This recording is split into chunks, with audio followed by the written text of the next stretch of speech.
છોટાઉદેપુરમાં રાઠવા સમાજનું રાજકારણ રામસિંહ રાઠવા વર્સિસ સુખરામ રાઠવા કોંગ્રેસની રાઠવા ત્રિપુટી તૂટી રામસિંહ રાઠવાનું આ નિવેદન સુખરામ ભાઈને પણ ભાજપમાં આમંત્રણ છે રામસિંહ રાઠવા પર સુખરામનો પલટવાર ત્રિપુટી તૂટી નથી નારણભાઈ ગયા વગર ગયા છે હું જન્મે કોંગ્રેસી છું ભાજપમાં ક્યારેય નહીં જાઉં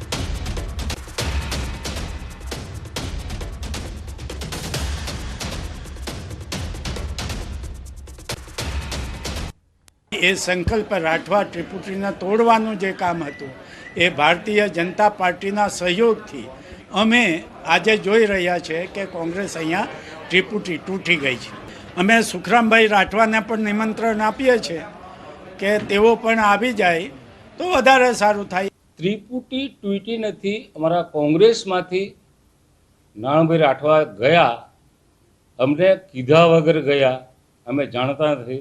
એનું થોડું દુઃખ થાય. પરિવારમાંથી કોઈક માણસ જાય તો સહેજે દુઃખ થાય. અમે દિવસમાં હું કોંગ્રેસી છું, જન્મે કોંગ્રેસી છું ને મેં વર્ષોથી કહેતો એવો છું, મરીશ તો પણ કોંગ્રેસનો ખેસ માથે ઓળીને જઈશ. મુદ્દે હાઈકોર્ટમાં સરકારનું સોગંદનામું. ગિરનાર પર પ્લાસ્ટિક સાથે પ્રવેશ પર પ્રતિબંધ, 27 ગામોમાં પણ પ્લાસ્ટિક પર પ્રતિબંધ. પ્રતિબંધની અમલવારી માટે 6 ટીમો બનાવી. દત્તાત્રેય અને દાતાર મંદિર પાસે ટીમ તૈનાત રહેશે. સફાઈની જવાબદારી ગુજરાત પવિત્ર યાત્રાધામ બોર્ડની. સફાઈ કર્મીઓની સંખ્યામાં વધારો કરાશે. કચ્છના રણમાં ગંદકી મુદ્દે હાઈકોર્ટે સરકારનું ધ્યાન દોર્યું. 28 માર્ચ સુધી વિસ્તૃત પ્લાન રજૂ કરવા હાઈકોર્ટનો આદેશ.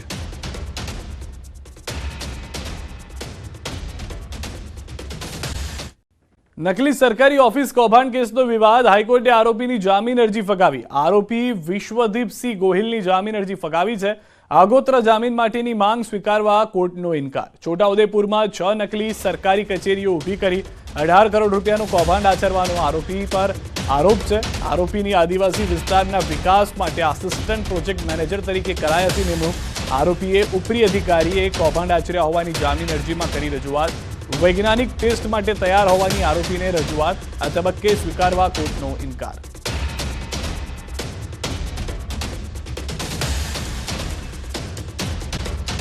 કેન્દ્રીય ગૃહ અને સહકારિતા મંત્રી અમિત શાહ ગુજરાત પ્રવાસે છે ત્યારે અમદાવાદ અને ગાંધીનગરમાં વિવિધ કાર્યક્રમોમાં તેમણે હાજરી આપી. સોલા ભાગવત નજીક દશકોશી કડવા પાટીદાર સમાજના સમૂહ લગ્નમાં અમિત શાહે હાજરી આપી. ત્યારબાદ કલોલના કપિલેશ્વર મહાદેવ મંદિરમાં અમિત શાહે દર્શન કર્યા. મહાદેવને જળાભિષેક કરીને પૂજા અર્ચના અને આરતી કરી. સાથે જ ઓડાના નવનિર્મિત કપિલેશ્વર તળાવની પણ મુલાકાત લીધી. અમિત શાહે કલોલમાં સ્વામિનારાયણ મેડિકલ કોલેજનું લોકાર્પણ કર્યું. સંતો અને વિદ્યાર્થીઓએ શાહનું ઉષ્માભેર સ્વાગત કર્યું. સ્વામિનારાયણ વિશ્વ મંગલ ગુરુકુળના 30મા વાર્ષિક મહોત્સવમાં હાજરી આપતા શાહે સભાને પણ સંબોધી.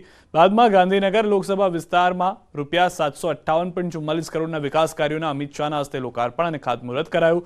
પેથાપુર ખાતે તળાવ, ધોળાકુવા સરકારી પ્રાથમિક શાળાનું ગૃહમંત્રી અમિત શાહના હસ્તે લોકાર્પણ કરાયું.